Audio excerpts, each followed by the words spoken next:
Good morning. We are extremely pleased that you are here. It is good to come together for the purpose of co-creating. Do you agree?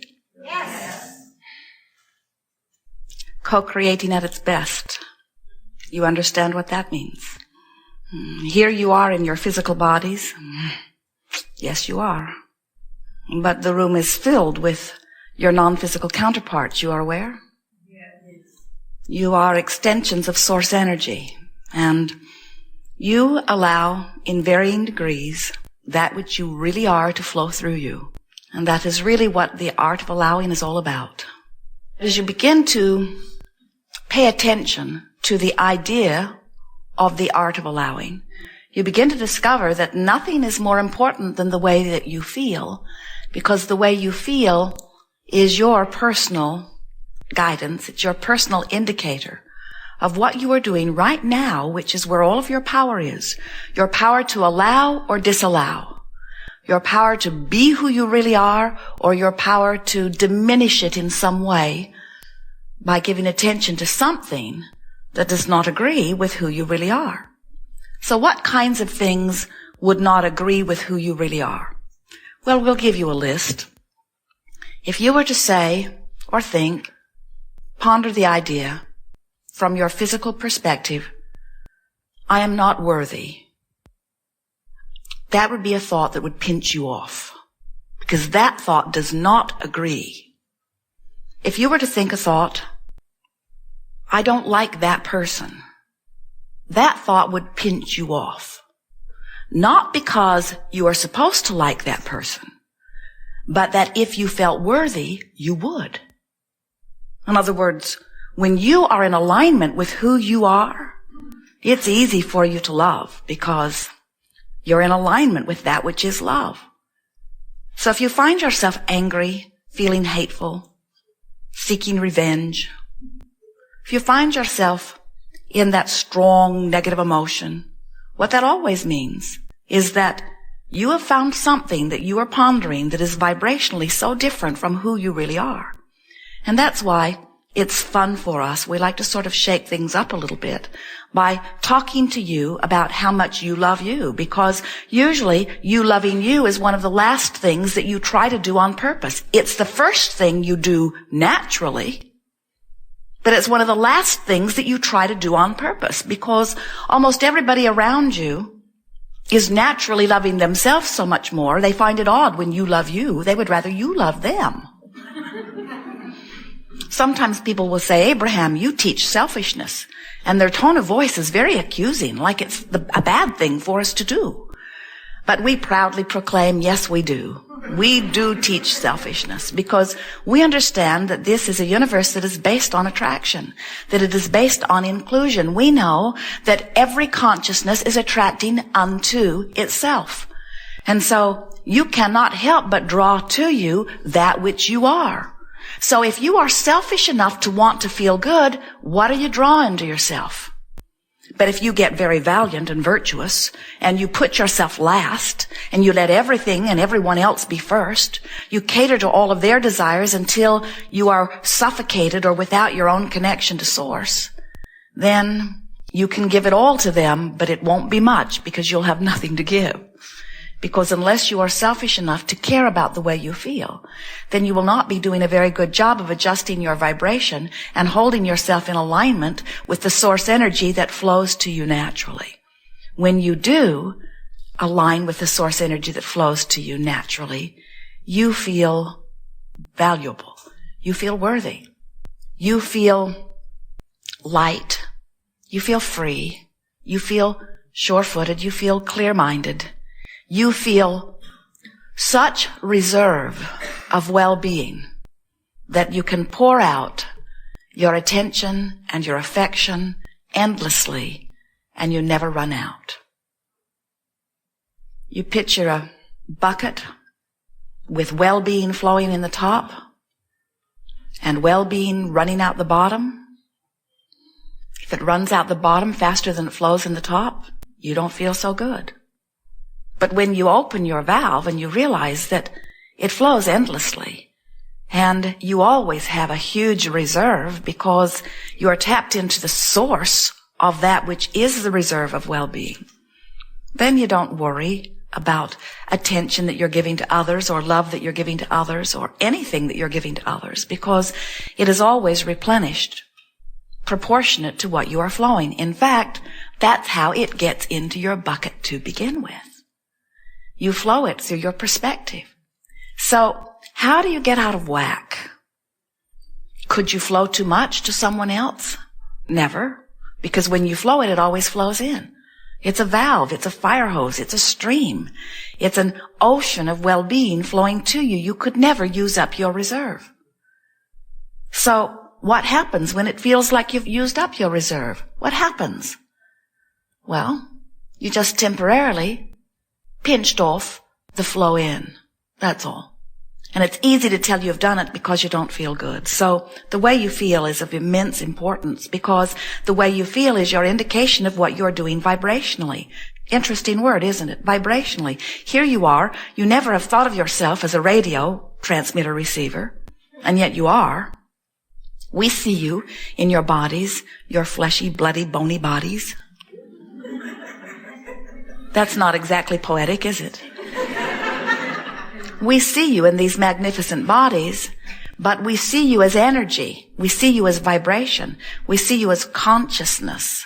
We see your body. We see your body as the housing of this consciousness, as the focusing mechanism. And even your brain, which is flesh and blood, we see that too, but we see it as the mechanism by which you are transmitting and receiving. So you are vibrational beings, most importantly. And so we think getting in conscious awareness of your vibrational tuner is of immense importance. We think it is the most important thing that any of you would do. So you say, well, Abraham, it is uncomfortable for me to think in terms of vibration. I can move things around. I can speak words. I can make things happen through my action. But I am not very comfortable thinking of myself in terms of being a vibrational being. And we say, then think in terms of being an emotional being, because it is one and the same thing. An emotional being is one who is aware of emotions. And an emotional being is one who therefore is aware, whether you're doing it on purpose or not. When you are aware of your emotions, you are aware at least of vibrational variance. So when you're aware of vibrational variance, at least you know when you're changing the tuner on your dial. You would never set your radio dial for 98.6 and expect to hear what is being broadcast on 101 FM. You understand radio frequencies enough to know that they've got to match up. So we want you in the same way to say, when I have been focusing upon things that make me feel this ornery, or make me feel this vulnerable, or make me feel this angry, or make me feel this bound or not free, I cannot at the same time be a vibrational match to the well-being that I've been telling the universe that I want. So what happens is, if things are not going for you the way you would like them to, it only means that you're not vibrationally in alignment with your own desire. Your desire is vibrating on one frequency, but your habit of thought is vibrating on another. Now you could say desire is on one frequency and belief is on another. That's one way of saying it. Or you could say what I want is on one frequency, but what I notice that I have is on another frequency. You could say what I want is on one frequency, but I don't think about that very often. What I think about often, which has become my dominant thought, is different from my desire. When I think about my desire, it feels one way. When I notice where I am, it feels another. Getting the sense of this? So when you say, I am an emotional being, and I'm going to begin to take emotional journeys, then what you're saying is, I'm going to start guiding my thought and word and even my action based upon where the idea of it feels, rather than upon any other factors that I've ever considered. In other words, I'm going to start guiding myself emotionally. Now, this is worrisome to some, especially if you've worked not to be emotional, or especially if you have worked particularly hard not to be emotional, meaning you've got control of your emotions, and you're living with people or working with people who are very emotional. Because Sometimes people, when they are given the label, oh, they are an emotional being, there's one now. Sometimes when you are interacting with people who seem to be emotional, what you notice is that they are highly emotional, often in a sort of disconnected way. They are out of control. Their emotions are too close to the surface, you say. And we want to say to you, your emotions are never too close to the surface. The closer to the surface they are, the better. But when you have a handle on your emotions and you are paying attention to them in the early subtle stages, then nothing gets very far out of hand that you don't want to. In other words, we would like you to be an emotional person who feels ecstasy and elation and appreciation and love and joy often. And we would like you to use some of the processes, we'll talk about some of them here today, that would ramp you up to even higher degrees of emotion. Positive emotion. In fact, most of the processes that we've offered to you over time have been offered with the intent of helping you go from some of the higher registries in emotion, like feeling pretty good, to wanting something, believing something, hoping for something, maybe a little pessimism, sometimes a little frustration or overwhelmment, but mostly feeling pretty good. So most of the processes that we've offered you have been intended to help you go from that feeling pretty good a lot of the time to feeling really good all of the time. Now, if you are feeling strong negative emotion much of the time, then most of the processes that we've been offering to you are not a good fit for you because you do not actually have vibrational access to thoughts that feel really good from a place that you've been practicing not feeling really good. In other words, if you are feeling strong negative emotion and you're doing it on a pretty consistent basis, then even though your well-meaning Abraham friends who announce to you on a pretty regular basis that you are the creator of your own reality, and that you should reach for the thought that feels better, you should follow your bliss, the reason that you cannot turn around on a dime and do that is because law of attraction says that that which is likened to itself is drawn. So whatever thoughts you've been practicing and whatever vibration has become the dominant vibration within you on a myriad of subjects, that's where you're going to tune in first. And once you tune in there, of course, things manifest. And that doesn't help much, does it? In other words, it helps when the better it gets, the better it gets, the better it gets, but it doesn't help so well when the worse it gets, the worse it gets, the worse it gets. Because whatever you're focusing upon, you're offering a vibration about. Whatever you're offering a vibration about, you're attracting more of. Whatever you're attracting more of, you are usually giving more attention to. So the spiral sort of takes you in the direction of the strongest current. We have enjoyed this interaction more than words can describe. We have literally taken thought beyond that which it has been before. There was not some big void that we have filled, but we certainly have experienced the satisfaction of conscious motion forward. We like to anticipate what is before you.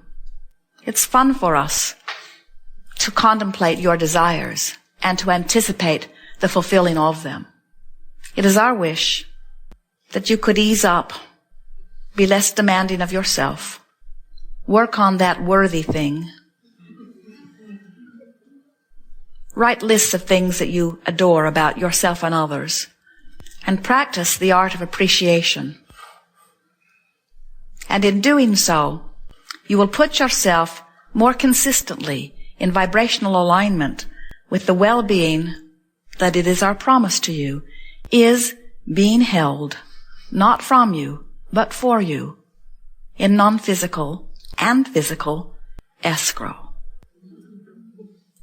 You deserve these things that you've been asking for, but you've got to stop worrying about them not being there in order to let them in. There is great love here for you. We are complete.